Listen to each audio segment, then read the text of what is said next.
Labadiena, čia ir vėl Vytautas. Šiandien aš jums parodysiu, kaip reikia pasikeisti savo interneto naršyklės homepage. Kitaip tariant, startinį puslapį. Taigi važiuojam.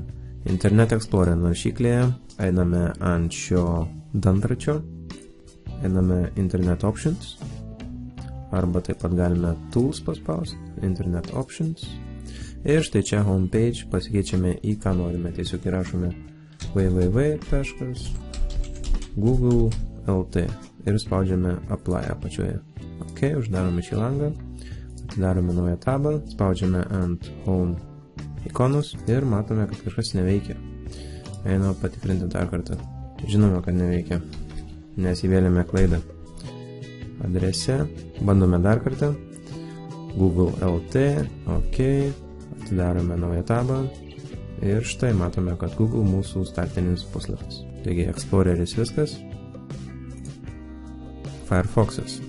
Spaudžiame ant šios ikonos viršutinėme kairiame kampe, pasirinkame Options ir Options. Ir General tabe matome Homepage, klauskite LT.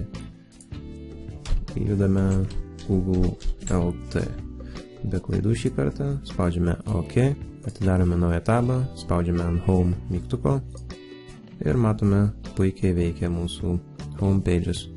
Nepavirškite pasveikinti savo mamos su mamos diena.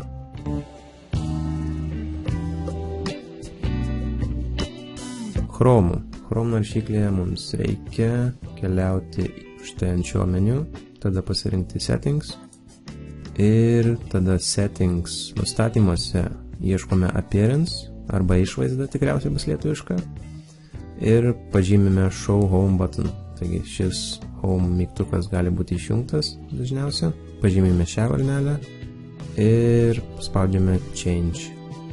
Ir čia belieka įrašyti savo norimą puslapį Google.lt.